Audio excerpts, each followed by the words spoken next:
welcome to our viewers in the U.S. and around the world. You're watching CNN Live coverage. I'm Natalie Allen. I'm John Voss. Great to have you with us. Coming up this hour, the death of a powerful king, the global implications of King Abdullah's passing.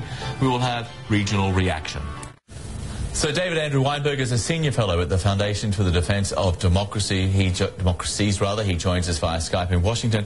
David, I'm not too sure if you can tell us exactly what is happening in Mecca right now. We have thousands of people there mourning the death of King Abdullah. Can you explain what's going on there, what the significance is? Well, frankly, the Saudi people are trying to come to grips with a change in leadership from one half-brother to another. Salman will be the sixth son of the kingdom's founder to assume power, and yet another in a long line of kings who, for decades now, have been rumored to have significant health problems. And on that note, Salman has thought, he's 79, he's going on 80. The Crown Prince is 69, going on 70, also believed to have health problems. One of them, I think, suffered a stroke, at least according to some reports. And it seems, well, everyone knows who the new king is. Everyone's looking to see who the number 3 will be, because that's when the problems could begin.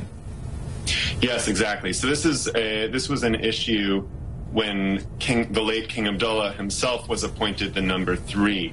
There are two big decisions that can be made in this regard, and there will no doubt be very significant battles over this. One is the very symbolic position of the second deputy prime minister, which is basically a next heir in waiting position rather than an important decision-making position. And then ultimately there will be the question of who gets appointed to be the next crown prince after the current crown prince, what's known as the deputy crown prince. It sounds silly in terms of the title, but it's very important in the stakes inside the kingdom.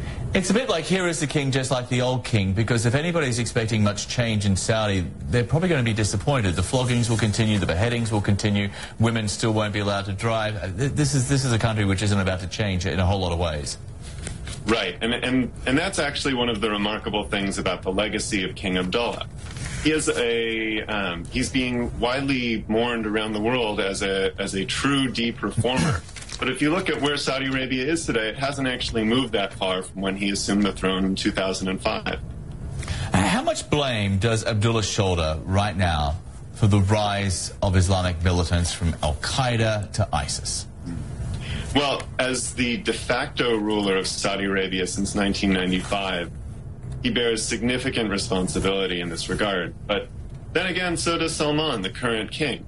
Salman played a significant role in the 1980s and 1990s, gathering support within the royal family for Mujahideen holy warriors in places like Afghanistan, places like the Balkans, where a number of these Afghan and Balkan veterans have, in fact, come back to Saudi Arabia and sown continued radicalism.